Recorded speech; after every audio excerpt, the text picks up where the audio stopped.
Good afternoon. I'm Kevin Brennan with the Notre Dame Alumni Association. Thanks for joining us for another edition of On Point at Notre Dame, the online learning series that allows you to interact directly with top university officials on issues of importance to the university's future. Today we'll be exploring the topic of digital learning and the future of higher education, and we're lucky to be joined by Elliott Visconsi. Elliott is the Chief Academic Digital Officer, the first ever Chief Academic Digital Officer at the University of Notre Dame. He heads our Office of Digital Learning and directs the university's strategy for incorporating all the advancements of the digital age into our world-class education offered here at Notre Dame. Elliott is an associate professor in the Department of English and a concurrent professor of law at Notre Dame. He is the founder of Luminary Digital Media, a software company that develops mobile apps that help students study the great works of Shakespeare. Elliott, thanks so much for being with us today. My pleasure. For those of you joining us live, if you've never been here for one of our events before, Elliott's going to walk us through a presentation, and then in the second half of today's program, we'll be taking your questions. To submit a question, you can do so throughout the program using the Q&A panel on the bottom right-hand corner of your screen, and we'll try to get to as many of the questions as we can as time allows. With that, Elliott, I'll hand it over to you. Thanks very much. So I'm delighted to be here. What I would say, everybody out there, is that I will try to get us as quickly as possible to the Q&A. As I always find that for all of our sakes, that seems to be the most fun, and that's certainly my goal here. So I'm going to talk a little bit today about Notre Dame's digital strategy, about how we approach the questions of online learning, where the university is going, and so forth. And one of the things that I teach, as was said earlier, besides I work on Shakespeare, I also work on First Amendment, freedom of expression doctrine. And so I teach a course for undergraduates, which is designed to help students understand what it means to live in a digital age in terms of freedom of expression, right? What does it mean to have all of our speech transit through servers and on broadband and through wireless networks and so on? So I begin that course by asking a set of questions, such as, where is the public sphere? Where is the public square? Where does freedom of expression happen? Where are the transactions that we have as between citizens, where we argue through ideas of social good or of politics or policy or what have you? And I think, as you probably can tell, the answer to that largely now is not in some public square physically, but is on servers and on broadband networks and on wireless signals and on social media platforms like Facebook or Twitter, through email and so on. So our communications platforms and channels are primarily digital, which has deep and significant implications for the way we understand and practice our rights as citizens in a democracy. Right? How we express ourselves, how we understand speech, and the value of speech and participatory culture.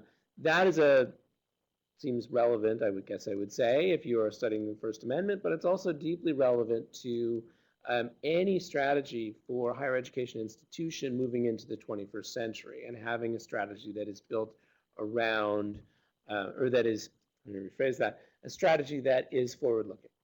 Right, and a strategy that understands how communications happens, understands how our students come to the university prepared to think about communication, to think about expression, to think about their relationship to other people. Right? And so there's a concept that a scholar named Nicholas Negroponte, who's involved in the MIT Media Lab, articulated, which is the idea of digitality, which you can see on my slides up there. The idea of digitality is the sense of the cultural practices, the idea is the experience of living in a digital age. That is, when all of our information and our experience is primarily digital. It shapes the way that we interact with others, it shapes the way that we interact with expertise, with information, the way we think about knowledge, and so forth. This is part of a move that the internet has triggered. And the 20th century is an age of enormous media shift. Right? We moved within the space of 100 years from a heavily print-intensive culture, the dominance of newspapers, for example. 100 years ago, in 1914, the newspapers, overwhelmingly crucial in terms of a platform for communication. Within the last 100 years, we moved from newspaper to radio to television to the internet. Each of those media shifts triggered off a new set of cultural practices, industries, and ways of thinking about education. Right? One of the affordances of the internet, especially in the last 3 to 5 years when the rise of broadband and cloud-based computing has really transformed what is possible, is that it is now easy to get high quality video, high quality immediate real-time social interaction, high quality course content remotely on any laptop, any computer that is connected to the internet in ways that are fast, effective, and so on. That doesn't mean that we need to transform the nature of the university, but simply to understand what is now possible through these new mediums, these new platforms, will help us do a better job of delivering the best possible education to Notre Dame students, right? And to our faculty, and to return and giving our faculty the best experience, and returning to our families a very high value on the return on investment, right? Much of what we're doing, what we do in higher education as a category, is informed or dictated by older practices or structures. So why do we have semesters? Why do we have 50-minute classes, right? Those are decisions that are not made in relation to pedagogy or the merits of their teaching value. Those are decisions which are related to administrative convenience, right? We have semesters, we have class meeting times. The semester is a certain length, classes are 50 minutes, so that we can schedule things more effectively. That's not a pedagogical goal. So one of the affordances of some of these new technologies, it allows us to think imaginatively and flexibly about things as simple as calendars and meeting times and contacts and sequences, right, for when we're touching all of our students, right? How often do we connect with them? When do we get them educational engagement? Can we do more over the summer? Absolutely. Can we do more flexible scheduling of classes that really make pedagogical sense as opposed to administrative sense, right?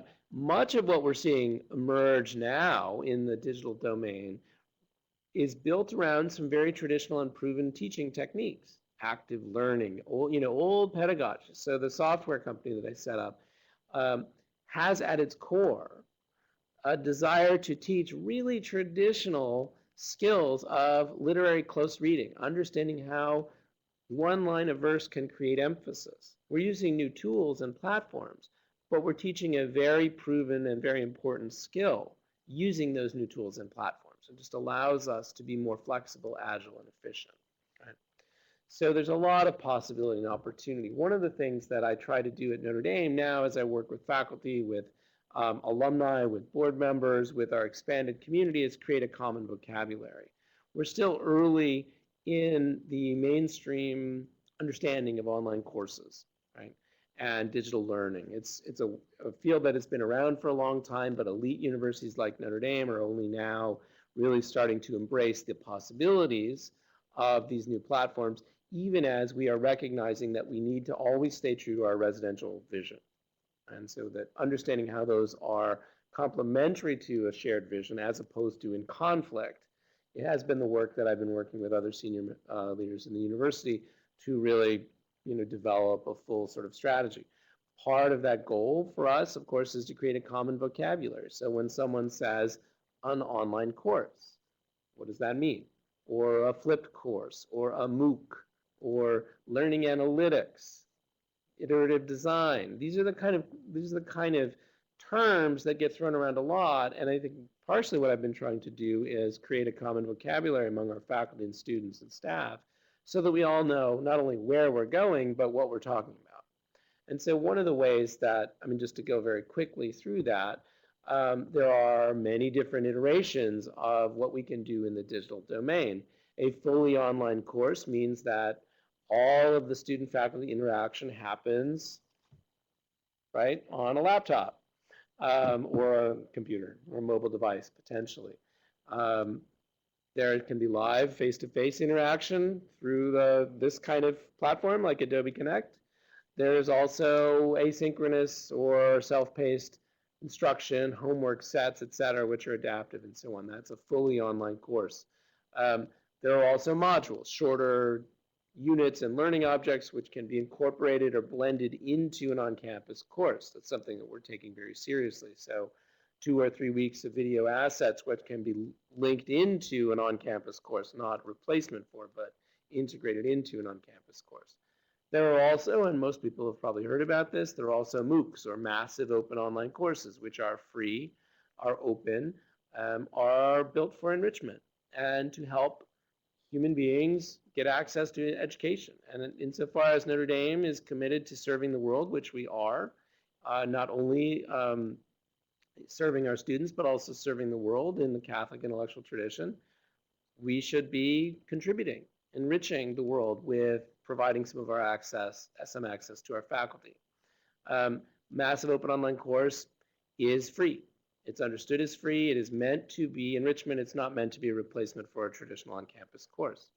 One of the benefits of many of these tools and platforms that we're seeing emerge and continue to emerge is the data of student performance, of student learning that is generated. And so this is often understood as learning analytics. All those data, student engagement, success, retention of information, and so on, which we can track and use to help give the students a better experience. The more that we know about how students are learning or mastering or struggling, the better we are able as teachers to help solve problems for them and to work with them also. They can also start to understand what habits and practices they need to improve upon in order to increase their learning and the retention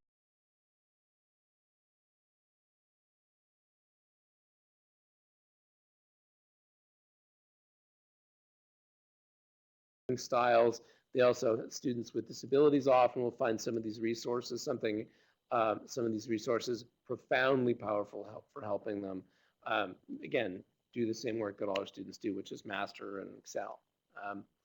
We also, in the work we do, are always going to be committed to iterative improvement. So we will experiment, we will pilot, we will create the work that we believe is the best and most well informed by research, and then we will continue to make it better. So we're not going to set something on the shelf and say, oh, we did that, it's done. We'll always continue to make it better. And it's what our faculty does anyways in the process of course design, but it's something that we in the Office of Digital Learning are very committed to doing. So those are a couple of the sort of shared vocabulary points. I'll come back to that in Q&A, of course, because I went really fast through that. Some people will say, okay, well, what are the benefits? What are the affordances of some of these new strategies, and how Notre Dame should embrace the digital tools and strategies, online courses, and so on. So I put up in the slides here both some of the affordances of why I do this work, and also some of the concerns, which are legitimate and important and inform, again, our strategy. So why should we embrace digital and online learning? One of the reasons is it provides us better learning, deeper learning, more advanced learning. If we can get our students further into the curriculum, so they're not in introductory courses, but they're in those advanced courses that they really came to Notre Dame to get, and that they're in the lab or in the thesis or in the individual, the small class, we get our students into those classes sooner by leveraging some digital and online tools. Maybe they access them over the summer prior to coming and so on. We're going to give them a better, deeper, more intense residential experience. And that's one goal. That's one affordance, right?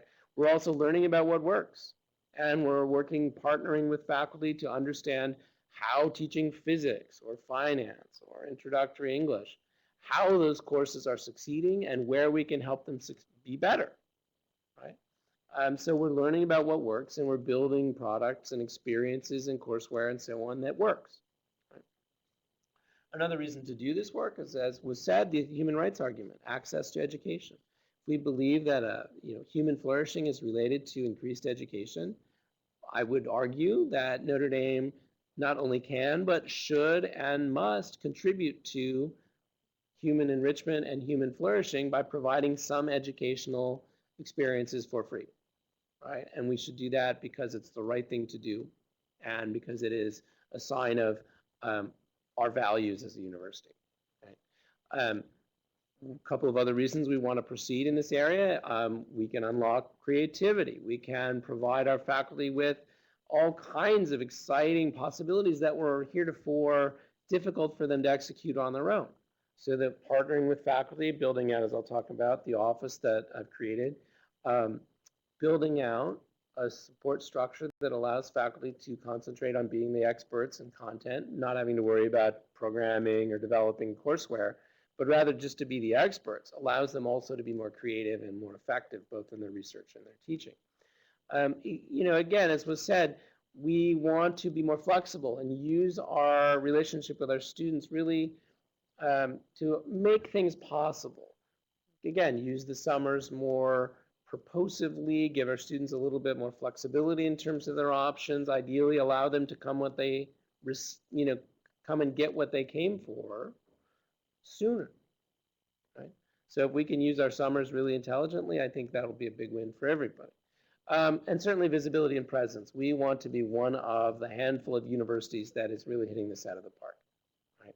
Where we are doing everything that we do at Notre Dame should be informed by our sense of our university's mission, our values as a university, and our sense that a residential research university like Notre Dame is and ought to be a model for other sectors of higher education. And so we are going to be always informed by that vision. Some of the concerns that have been raised, which are, I think, legitimate and important to recognize, in the current iteration, current version of the product and experience of some of these online courses, it's hard to authenticate that someone sitting at the laptop is the person doing all of the work. And so you can say, we're not ready to give credit for online courses because we can't verify that the person at the laptop is the person who's done all of the work. And when you attach credit and when you attach tuition dollars, you need to feel really strongly that academic integrity is being safeguarded, right? Some people will say there's an erosion of the classroom experience. If you go to a fully online course, does that erode the classroom experience? There, I think we can have a conversation. In some cases, yes. In some cases, no. Would a beautifully designed online course in intro psychology, for example, be more effective, teach the student better than a lecture with 400 or 500 students in it, in which they have no interaction with the professor and are just very distant? I might argue that the purposive, scientifically researched, carefully produced online course is going to do a better job. Fortunately, at Notre Dame, we don't have very many of those large courses. Right? And the courses that we do have that are large are small enough, nonetheless, that our students get a quality experience. So our goal always is going to be to enhance and expand the impact of those courses, right? Rather than solve the problem of 1,000 or 1,500 or 2,000 students in one course, which you see at a place like University of Florida or IU and so forth. So we're in a pretty strong position there. Intellectual property concerns are serious. When you put things on the internet, they are potentially piratable. We have to make sure that we are protecting the value of our offerings and not allowing our content to be, too easily pirated. The cost, it's expensive to create digital online courses. And if we need to figure out, and I think we've got a good strategy for doing so, figure out how to manage to make this kind of impact on our students' lives and our faculty's lives, our families' lives, without adding another expense to the operating cost of the university, hence to the price of tuition. It is also takes a long time to produce some of these online courses, and so we need to be professional about how we handle that. And those are some of the core of, sort of concerns that we have very much in mind as our strategy unfolds, and I'll be happy to talk about that. Higher education in 2020, so what will things look like in 5 to 10 years, 6 years? How will universities and colleges teach, and how and where will students learn? I'm going to zip through this one really quickly. I've got a slide here by the distinguished psychologist Howard Gardner, educational psychologist, who talks about the values of a liberal education, undergraduate liberal arts style education. These are important, in my mind, very important principles for thinking about what it is that you do at a place like Notre Dame. Right?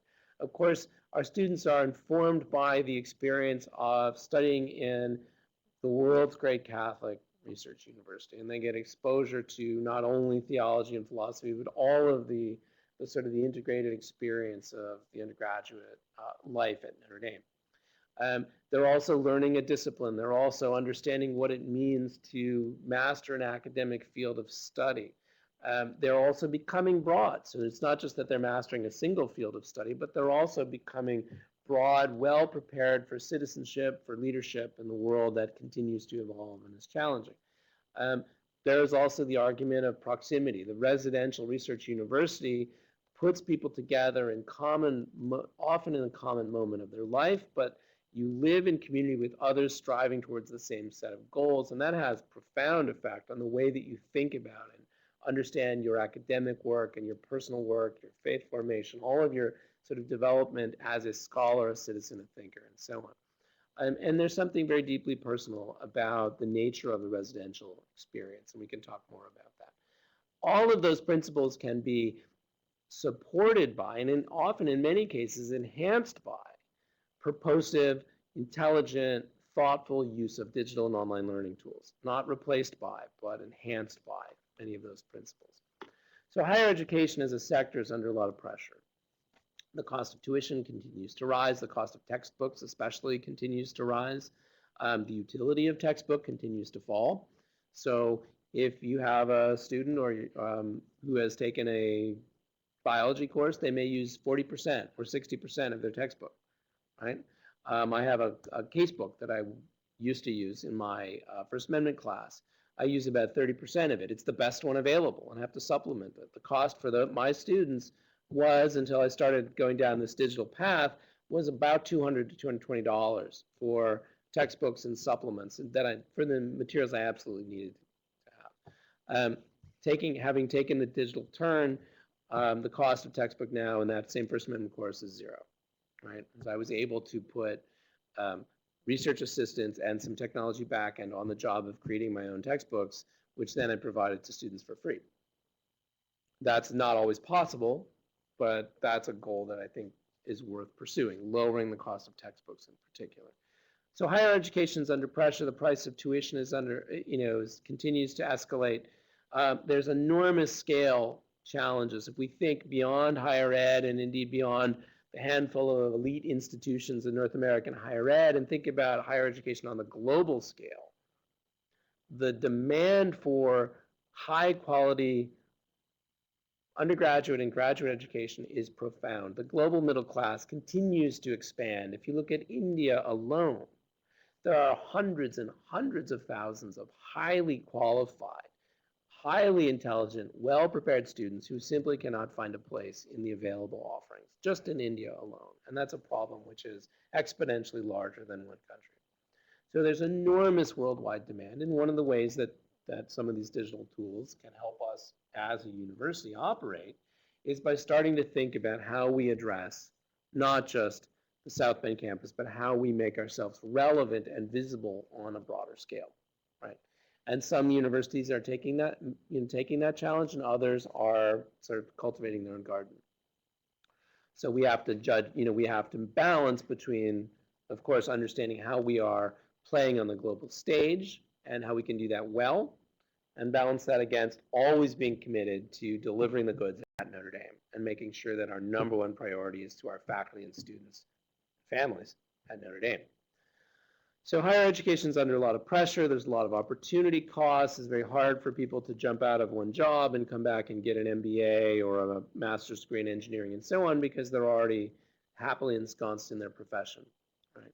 And so we can, through some online tools and courses, potentially degrees, we can start to give those students a solution. And so they expand the pie, make more of our offerings available to students who might not be able to come and move to South Bend for 2 years to study a professional or graduate degree.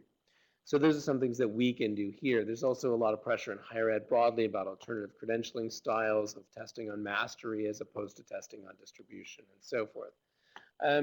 One of the things about higher ed that I think is we're already seeing is pretty strong diversification by sector and style of universities. Everybody knows there's a return on investment question, right? Is the price of college tuition worth it for my son or daughter? Right? Is that, in our case, $64,000 a year worth it for my son or daughter? And different kinds of institutions will have different price points and different answers to that question.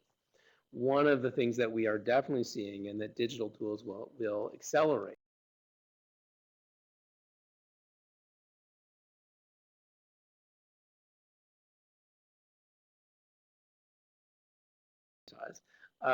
residential research university like Notre Dame is going to look different from what education at Indiana University or UCLA, a large public flagship university with 35, 40,000 undergraduates, University of Texas. It's going to look fundamentally different. Class sizes, interaction with faculty, interaction with digital tools are going to look different, in part because these universities are seeing digital tools as solutions to different problems. University of Florida's got 2,000 students who need to take intro psych every fall, right? We have 2,000 first-year students. So they have a different solution to that problem than we're ever going to have, right? So the experience is going to diversify. The place where there's, thank you, the place where there's pressure, I think, right? So flagship publics will be fine. Private research universities, small liberal arts colleges, all I think will be fine because they're built around that sort of deep bond between faculty and students, those last two in particular. The place where I think there's most pressure in the space is going to be on the small regional colleges and universities, right, which may not have a national brand or be able to pull nationally.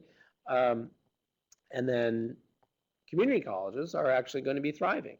Community colleges, I think we will find, they're not built around anything other than crucial education and training, right, which meets specific needs, right? They don't have a residential characteristic in most cases, right? Community colleges are very important to a healthy higher education environment, right? And I mean that very seriously. Community colleges are crucially important. I think we will find community colleges moving very aggressively towards fully online programs, right? Because the demand there is quite profound, right? So there'll be a lot of diversification within the higher ed space between community colleges, between small private schools and regional colleges, between large publics, and then private liberal arts colleges and residential research universities. So the Notre Dames, Swarthmores, Yales, Caltechs of the world, right? And the experience is going to come to look, I think, fairly different in the next 3 to 5 years. So some of the pressures that we have, always we want to be informed by the desire to do the best job for our students. So we want to make and build things which are effective, that allow students to retain knowledge, master their concepts, and continue to thrive, right? Some of the tools that we are using here on campus are fundamentally motivated with that goal in mind. And so one of the things that we're starting to build right now are courses which are on the hybrid or flipped model. And so the idea there is that we partner with faculty to create content and experiences and homework and assignments and other sort of learning objects that are accessed out of traditional class time, which doesn't replace but frees up the class time for more advanced discussion, more intensive engagement, more sort of purposive active learning in the classroom rather than delivering the first 15 minutes of a lecture. So an example of that would be, I would, rather than saying, giving a short lecture on a set of doctrines that are important to inform a discussion of, social media, the litigation around sort of social media free expression and so on, but make an interactive learning object. The students come to class having studied and mastered, so they know the core doctrines, which I would just be presenting, and then we immediately dive into a Socratic discussion and dialogue live in class. So the idea behind the flipped or hybrid model is that you get on a spectrum of 0 to 100, your students come into class at 30 instead of at 5, right? And so they're more prepared to go deeper into the material, and that's crucial to, again, delivering the goods in the residential model, right? And that's just one expression of the kind of work that we want to do here at Notre Dame. We are also, where are we going? We've joined the edX consortium. We're going to be offering some enrichment courses out for the public, for the world. Those courses are free, are open to all. We're especially hopeful of having great alumni participation and expect it. The 4 courses we're going to be offering, first is a theology sequence, starting with a course on reading the Bible with Gary Anderson. And going further in there, we're going to be doing a statistics course, Stats for Everybody, which is statistics very much in a fun and engaging and accessible fashion. We're going to be doing a course called Math and Sports, which will have, again, entry-level courses. These are meant to be pitching for everybody and are meant to be engaging, exciting, and sort of tell the story of Notre Dame in an academically serious but also very high, sort of high production values way, and all underwritten by great research and what works. Right? And we're going to be doing a course, a team talk course on wireless networks, wireless regulation, and wireless policy, and finance. So the finance, law, and technology of wireless networks, which are very important set of questions. So we look forward to sharing those with the community in spring. So we have now on campus an office that is purpose-built to solve some of these problems. It's called the Office of Digital Learning. We do 3 things. We study, we make, and we build, right, and distribute. So we study what works best. We partner with faculty. We put professionals, instructional designers, media producers, etc., together with faculty in a partnership or a studio model, and then we distribute it. Sometimes we distribute that content on campus only. Sometimes we distribute that to the world for free because that serves our mission and goals. That's a crucial way of delivering great value for our faculty and students by saying we're not going to put all the burden on the faculty who either don't have the time or don't have all the training they need. I know that I don't have all the training I need to build a fully realized flipped classroom, but I do know that there are professionals who can partner with me to do that, right? And that's very much the view of the faculty, that partnerships really are the pathway to success here. And so that's what we're doing at Notre Dame. So Notre Dame in 2020, where will we be in 6 years? We will have a number of really high quality, high strategic value, digitally enhanced courses that are fueling the success of the residential model, getting our students further into their classes, getting further into the curriculum, getting them deeper into their experience, providing them with the flexibility to perhaps, you might say, study abroad a little bit more, to connect with some of that online courseware back on the home campus.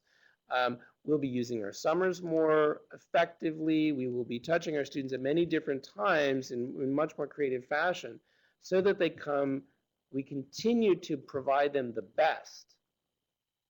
best quality of experience that they can get in the higher education landscape anywhere.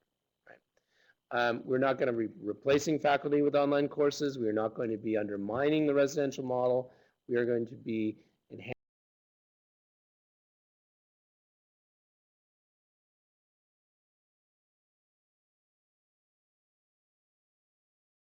more to be said. I've already talked too long. And I look forward to questions at this time.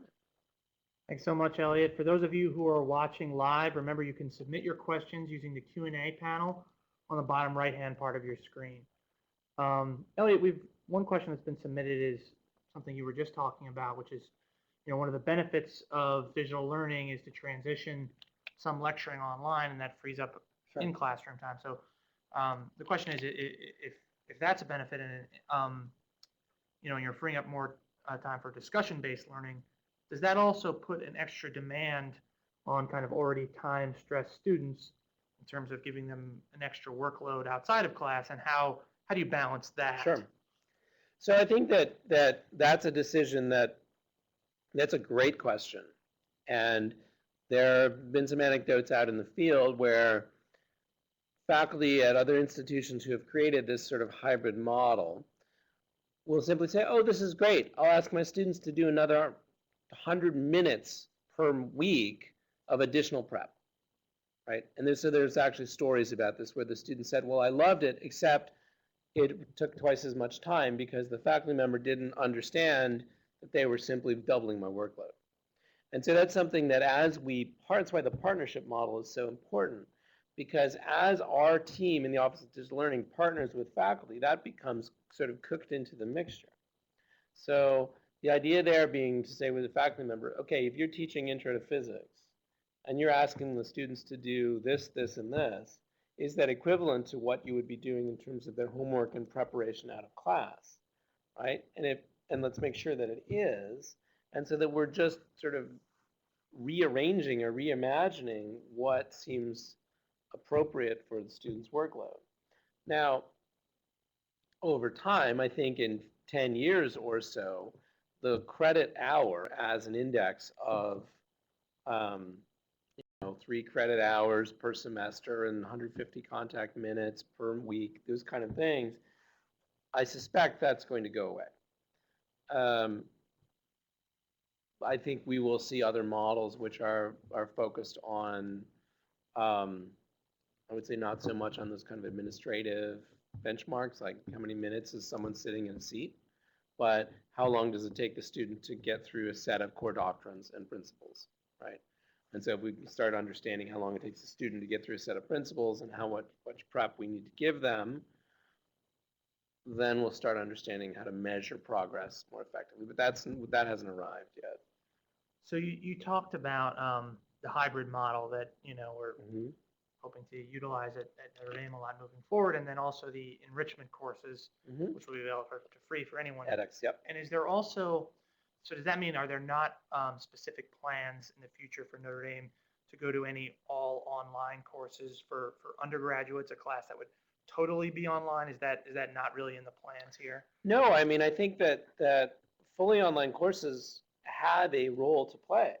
The same way that community-based learning courses and small seminars and large lectures, I mean, there are many different formats of instruction that suit the curricular goals, right, of the instructor. And so a fully online course may be exactly the right choice for an instructor, for example, who is trying to connect students who are studying abroad. So if we have 12 students abroad who need a core course to make progress to their degree, and there's this technology solution that allows that to be delivered with quality, we can and should do that instead of trying to get those 12 students to take a similar, not as good course at their local institutions, right? But that would be one course. We wouldn't want to undermine the idea of study abroad, right? But maybe one course you can do in that model. So we will do, and we have done some experiments with some small-scale, fully online courses at Notre Dame. Do I expect that to become a substantial offering? No. Do I think the substantial, even the big courses, which have a lot of students, are likely to be the target? Because that's where you see students getting, into bottlenecks, and they need them to advance in their major and so on. Those are the places we're going to target the hybrid model. And we will do some online courses as suited to the curriculum. We'll also be looking at a couple of, in very specific areas, some hybrid online degree programs in the graduate and professional area.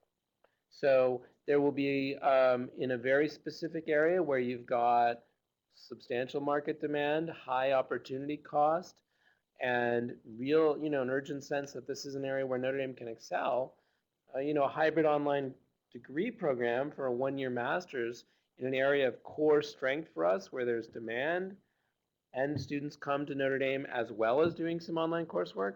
I think we will see some of that happening. That's a way of expanding the pie. But that's largely, that would be a graduate initiative. Does this also open up more opportunities for collaboration with other universities, and whether it be degree programs that master's degree programs or something that that are joint from more than one university, from peer institutions, right, or even students at Notre Dame, whether they be undergraduate or graduate, allowing them to supplement work they're doing at Notre Dame by taking online classes at another school? Yeah, yes, in theory. In practice, it depends. That's what I say in the First Amendment. The answer is always it depends. Right. So we already have an awful lot of collaborative relationships. So we have joint degrees, 3+2 sort of degree programs in engineering, and all kind. We have hundreds of MOUs and exchange relationships with different kind of institutions, and transfer credit articulations are so locally specific to the individual student. So in some colleges, At Notre Dame, there's discomfort with offering a fully online course or taking credit for a fully online course. In other colleges, there's comfort with that under, provided the course is reviewed and verified and so on. So there's a lot of flexibility in that area. Consortial relationships, I mean, the edX Consortium is a good example of that. edX Consortium has been a great source of interinstitutional data sharing, of knowledge transfer, of strategy, and it's great to be learning a lot from colleagues at MIT and Harvard and Stanford and Caltech and so forth, Cornell, because we have a lot in common as institutions. Mm-hmm. Will there be a lot of course trading and sharing? It might happen, but I think it's not yet obvious that there's a lot of demand for that kind of course sharing. I mean, we have 2,500 unique courses every semester at Notre Dame. Yeah. So if it becomes frictionless and easy and there's a local use case, then it can work. Sure. Another question that was submitted here by a viewer is, are there specific colleges within Notre Dame, whether it be arts and letters, science, et cetera, that are higher priority for implementation of digital learning, or that are further along the curve for whatever reason in terms of digital learning? I wouldn't say there are colleges which are higher priorities. Especially not if the deans are listening. No, in fact, no, I'm being silly, but no, the priorities are developed in partnership with the deans, all of whom I work very closely with, to understand where their strategic faculty hiring is happening, what their strategic goals are for the college, but then also in terms of, I think everyone can recognize you want high throughput courses, the courses that everybody has to take, where there's a lot of students, where you touch a lot of students, and you want to make sure that, if you're focusing on a course, that's where we want to focus. Where are the students? How can we make a difference to as many of our students as possible? That's the core goal. And so, I think you could target a dozen, 20 of the large, high throughput, important courses for Notre Dame students, circle all of those and say that's where we really want to be focusing because we can make a big difference there. Of course, with 3 or 4 or 6 students, we can learn a lot from that. But I mean, insofar as we have limited resources, we want to make a difference in those big courses. Sure. And so there's no priority by college. Yeah, that makes sense. For real. For those of you watching live, just a reminder, you can use the Q&A panel in the bottom right-hand corner of your screen there to submit questions for Elliott. One question that's come through is about the edX courses that you discussed that'll be open to our alumni and friends. Right. And he asks, will the courses you discussed, Theo, stats, sports, math, be available to the user at any time, day or night, or are they live at specific times that you have to tune in? So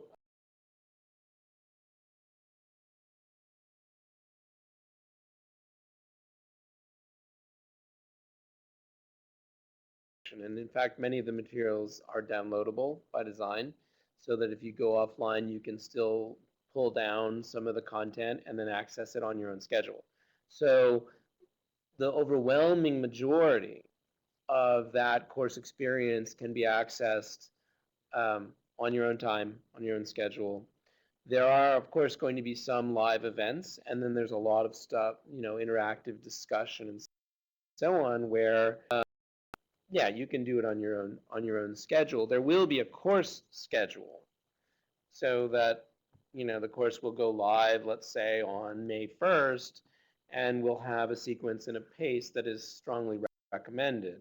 But over time, what we're really imagining is that these courses will become interactive experiences more than fixed moments in the calendar. Within those courses, there will also be, we'll do some live stream things like a live office hour. So something similar to this, where Gary Anderson, for example, who's teaching the Bible course, might be sitting on Adobe Connect in exactly this fashion, answering moderated questions for the 50,000 learners out there who are studying the course content. And so that adds a lot of, it's a nice connection, it's fun, it's engaging, and that's the kind of stuff that we would do at very fixed moments in the calendar. On a somewhat related topic, we got a question submitted about continuing education. It Mhm. says that, continuing education units are significant issues for many licensed professionals, and there are more and more online courses being offered. Do you have any thoughts on that? And I guess the implication being, is that something Notre Dame would offer in the future? Yeah, it's continuing in professional education is an area that I take really seriously, and that's a conversation I've been having with actually, frankly, all of the deans, whether you're talking about School of Architecture or Mendoza College of Business or elsewhere, um, and it's part of our strategy. And I think that for us, the question is identifying, knowing what's out there in the market, identifying where the demand is, and also where we can excel. Do we want to be the 15th entrant into continuing ed courses on innovation strategy? I'm not sure I want to be the 15th entrant into that space. So where can we excel, and how can we give our professional or continuing ed students something that is value in return? And that would be a paid offering, as continuing ed courses are. So perhaps the audience has suggestions about areas in which professional ed is most welcome. I would love to hear them. I have some ideas, but We have another question here from an audience member who said, how would you characterize the educational philosophy behind this move toward digital education? Is there anything distinctly Notre Dame about the initiatives you shared, or is it more a matter of using the new tools and technologies that are available to support the existing goals and philosophy of Notre Dame? oh boy, what a great question.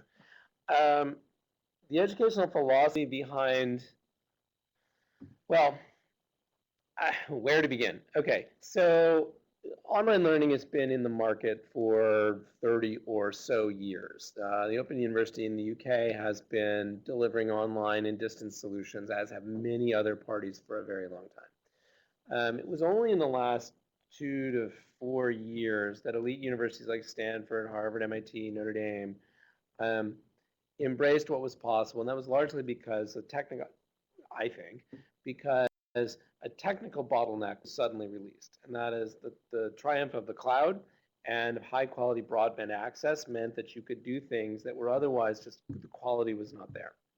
That's not a philosophy, that's just sort of a technical solution.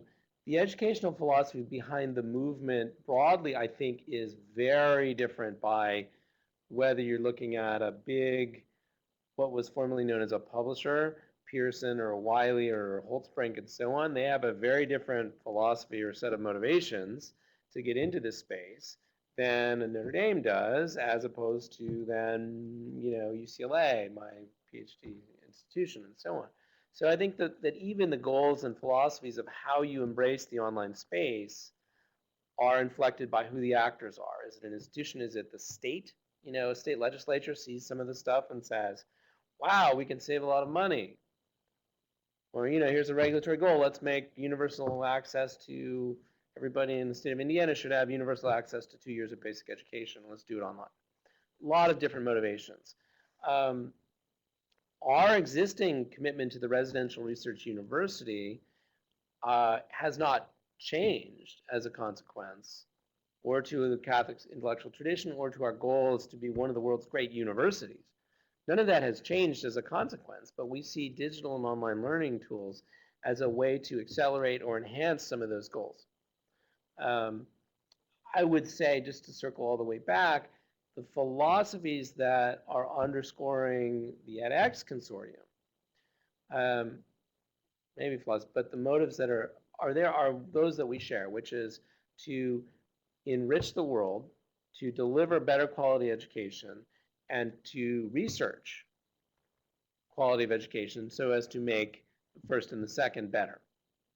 Right? So to be continuously improving through research. Because if you abdicate the research goals of what we're doing, then you're simply throwing stuff up there and hoping it looks like it's educational. And it might have an effect. We want to make sure that at the core of what we're doing is a commitment to excellence and of efficacy. Is that? Yeah. We have another question here specifically about students, and it was submitted and says, what are students, in other words, young people, asking for vis-a-vis digital learning? So do you have a sense of what Notre Dame students or high school students across the country how do they want to utilize digital learning as college students? I think that one of the things I've observed in the course of doing this job, I've spent a lot of time understanding what's happening in K-12 education. Um, High schools in particular are very much the point of the spear. High schools are pushing this area forward, and so sometimes our students will come to Notre Dame having had a very robust digital learning environment in their high school and feeling like, wait a minute. I was doing all of this stuff in my 10th grade English class that was really effective. Why am I an intro to Shakespeare with an old textbook, right? Um, and that's, the intro to Shakespeare course is still going to be a great college course, but their expectations and the expectations of millennials forward um, are different than, when I was in college and many of our, parents were in college, and their expectations, I think, are not unreasonable. They've grown up in a different media ecosystem to the point I began with, that they understand everybody can speak, everybody can publish. The social layer of, intermediate social layer where people are on social platforms and texting and so on. There's so much more immediacy of communication that I think students see education as potentially fitting into that mosaic, right?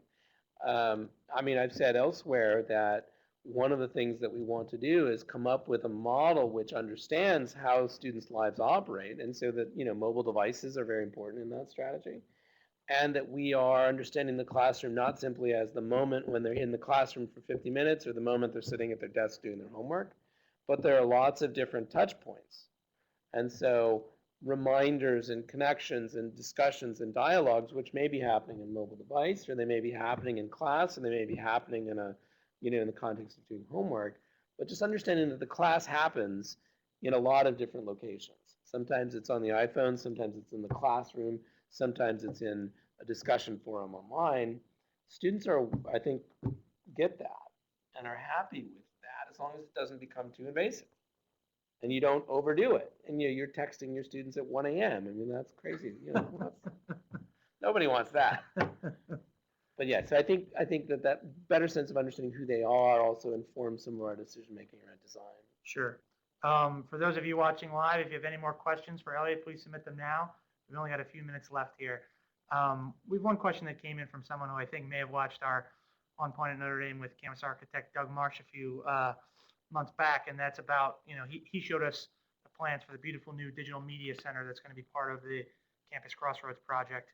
And the question is, how will that improve the online learning capabilities offered here at Notre Dame? So the Digital Media Center is a wonderful addition to the campus landscape, because what it will allow us to do, it's got a lot of purpose-built content authoring and creation environments. So these are studios for anybody on campus, not just if you're learning film production, but any faculty member, any academic use case. We will then have a facility that is going to allow us to build out all, potentially video, audio, new emerging media tools, augmented reality, build all of that in a common place where we've got experts under one roof, as well as the infrastructure that we need to build world-class assets. So it's a huge win for our goals there. And again, that's going to allow us to then go and sit with a colleague at, in physics or in finance or whatever, and really partner with them and say, let's give this course the full digital treatment so that you can be most effective and our students have better retention, that knowledge is stickier, right?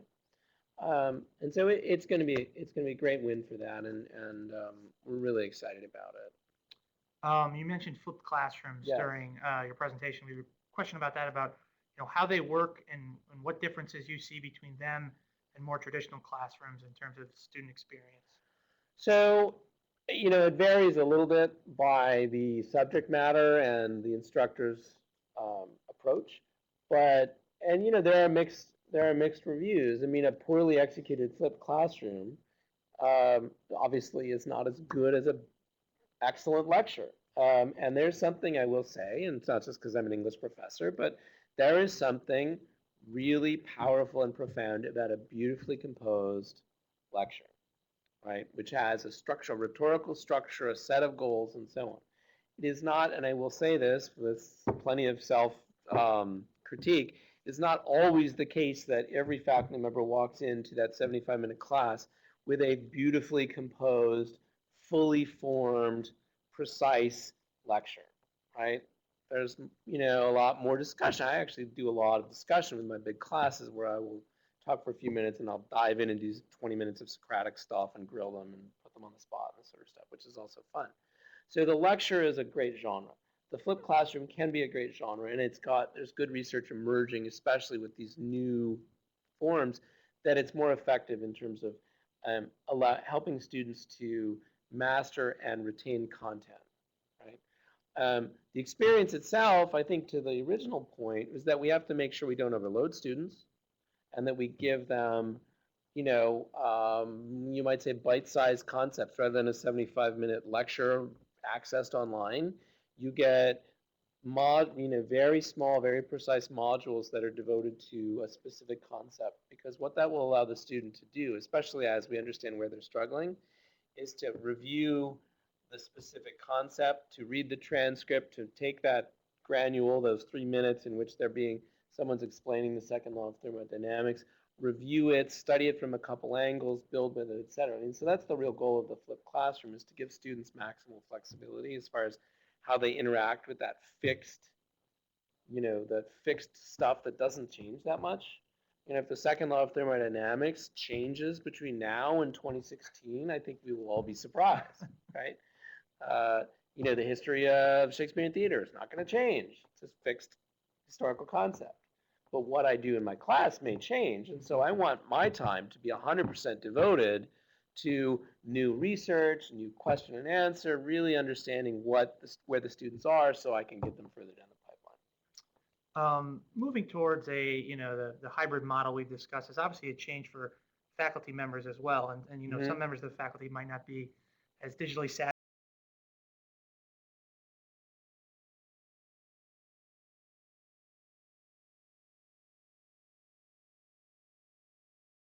Digital enhancements and digital learning. I think there's enormous enthusiasm, to be honest. I think but it's parsed by genre, if that makes sense. So the number of people who would like to do an edX course with 50 or 100,000 potential learners, maybe 25 of which, or 25,000 of which, or 10,000 of which will complete the course. Not that that matters, but that's not everybody. There are a lot of people who want to do that work, but that's not everybody. There's a lot of colleagues who say that's not really my style. I don't want to do it. I'd rather leave that for somebody else to do. Then there's conversely a number of colleagues who really say, all I want is an interactive homework solution. So I want to be able to take all my calculus problems, push them to students, give them real-time feedback. So I see what they're doing, they see what's happening. It tells them, it gives them a little bit of immediate feedback. I get a picture of them, and then I see them in class, and I have a better sense of how I can help them continue to learn. Really different visions of how they want to commit themselves to working on making teaching for their students better. Really different visions, great enthusiasm, but the enthusiasm is sort of modulated by, one particular colleague's sense of how they want to make an impact. Right, so right. It's different, but there's tons of enthusiasm. Great. And we're still working on the common vocabulary. Yeah. The last question we have time for that just came through here is, for alums who are working in digital education and other institutions of higher education, is there any advice you would give as we work with our faculty, staff, and students in navigating the changing digital world of higher ed? Any recommended reading? Great question. Alums working in other institutions. Yes, a couple of things I would say is know your institution and your students, and another way of saying understand your customer. I know I'm an English professor, but so who are the students? What is it? Where can your institution excel? Where can your faculty's strength shine forward? How are your students learning? So an institution which has a lot of commuter students versus one that is deeply residential, it's going to make a big difference in terms of how you build an office to then meet needs. So I think understanding the institution is crucial. Understanding the students is even more crucial, right? And that's not to say, let the students decide what the strategy should be or what the course offering should be, but just understand where they are and what they need. And, of course, work with faculty really closely and intimately. Everything we do has to be driven by the faculty, right? Um, Faculty are the creative talent. Faculty are the partners with staff and administration to create great experiences. So any strategy or any kind of operational thing has got to have faculty and staff and students sitting around the table, right? Sharing their vision about what should go forward, right? But ultimately, it's got to come back to that faculty's instructional vision. So Sure. understanding that. And the second part of that was any recommended readings. Oh boy, there's a lot. We do have a bunch of stuff up on the Office of Digital Learning website, online.nd.edu. There are a lot of places I go to stay sort of updated on the area. I mean, Chronicle and Inside Higher Ed have pretty good beats on this stuff. There's an there's sort of an ed tech private sector blog called EdSurge, which is pretty good in terms of understanding what's happening in the ed tech space. I'm also drawn to the work of people like William Bowen and Howard Gardner and others who really can articulate the values of higher education on the global scale. So yeah, I'll post some more stuff on our online.nd.edu site as well. And there's already a pretty decent bibliography up there. Great. Well, yeah, unfortunately, we're out of time. Thank you so much for being here. I know we all learned a lot, and it's hard after seeing your presentation not to be excited about everything that's going on digitally here at the university. So thanks for joining us. Can I just add one last thing? So if anybody would like to send me directly either suggestions on the professional ed side or also thoughts about what kind of courses in the edX, the open enrichment model they're interested in, I would love to hear that feedback. That's really important for us to understand, again, where people are, what they'd like to see. And we've got a nice blend of, some of our traditional offerings like theology and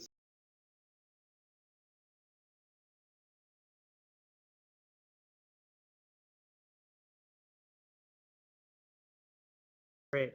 Thanks to all of you who joined us live online today. We apologize if we didn't get to any of your questions. We ran out of time there, but we do appreciate all the great participation. To keep up on upcoming online learning events, please visit my.nd.edu/online learning. And if you'd like to watch past events, go to YouTube, search for the Notre Dame Alumni Association on YouTube. And if you go to our channel there, you can see all our past online learning events. I'm Kevin Brennan with the Notre Dame Alumni Association. Thanks so much for watching.